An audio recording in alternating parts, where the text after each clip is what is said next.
La rumeur part d'un constat simple. Les Brooklyn Nets cherchent une star accessible, un joueur jeune, malléable, capable de devenir un visage de la franchise sans coûter autant qu'un top 10 NBA. Et dans cette catégorie, Austin Reeves est devenu l'un des profils les plus convoités. Selon plusieurs insiders, dont ceux relayés par Basket USA, les Nets seraient prêts à casser leur tirelire pour l'attirer. Mais pourquoi donc? Quel serait le but? Parce que Reeves arrive à un moment charnière de sa carrière. Il possède une player option à 14 millions qu'il pourrait refuser pour aller chercher un contrat massif potentiellement entre 150 et 200 millions selon la durée et la structure. Brooklyn, de son côté, possède une flexibilité financière rare pour une équipe en reconstruction. Ils n'ont pas de supermax sur les bras, pas de duo star ultra coûteux et surtout, ils veulent accélérer leur reconstruction après les échecs du trio Durant, Harden, Irving.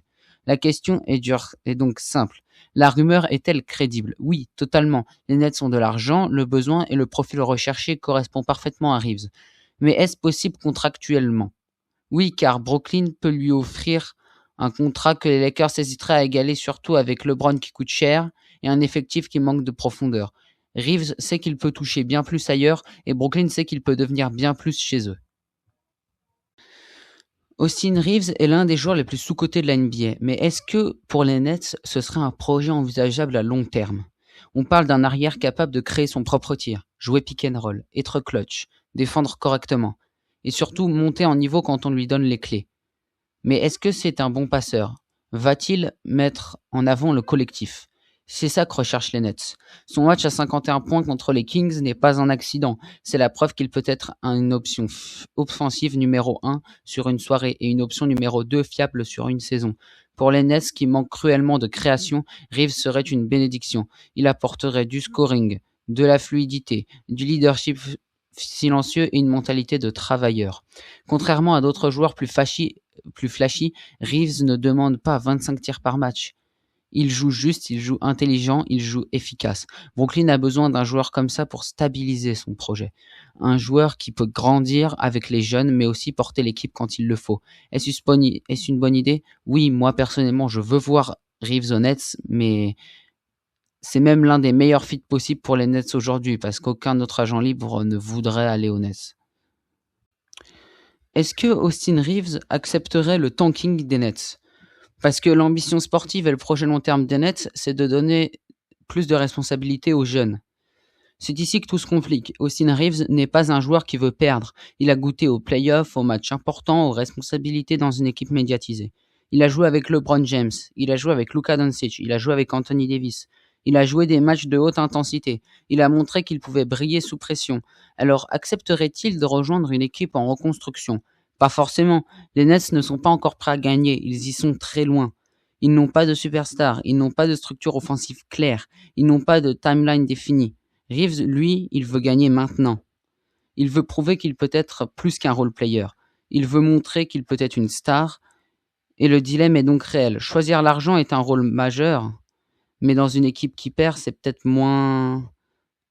Choisir la stabilité et les playoffs, mais rester dans l'ombre de LeBron et de Luka, je ne sais pas si c'est bien. Ce choix déterminera par la suite de sa carrière et il n'est vraiment pas simple.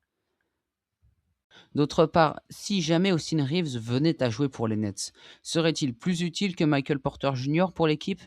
Est-ce qu'il serait plus investi? Est-ce qu'il arriverait à porter les Nets un petit peu plus loin?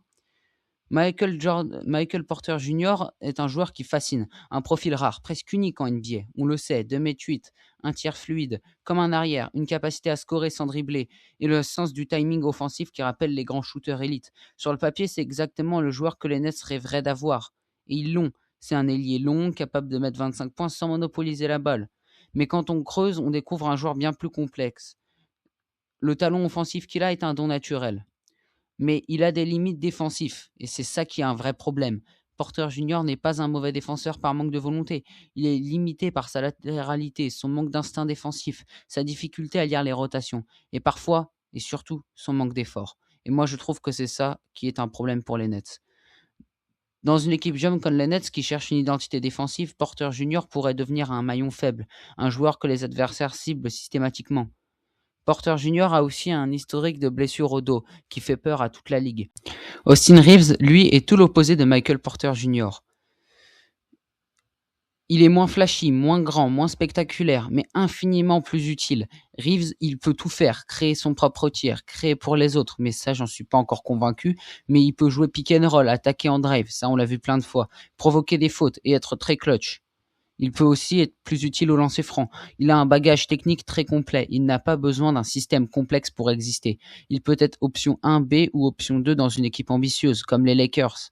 Il l'a déjà montré. Son match à 51 points contre Sacramento n'est pas un hasard. C'est la preuve qu'il peut exploser quand on lui donne les clés. Reeves lit le jeu comme un vétéran. Il sait quand accélérer, quand ralentir, quand attaquer et quand distribuer.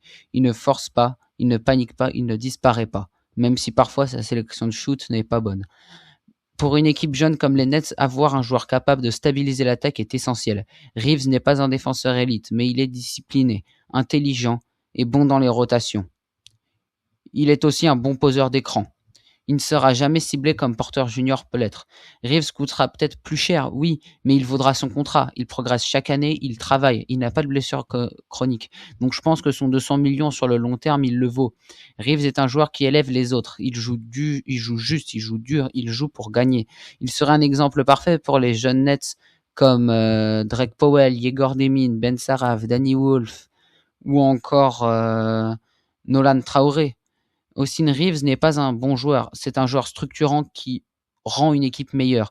C'est pour ça que je pense qu'il serait peut-être un petit peu plus utile que Michael Porter Jr., qui lui est plus individualiste.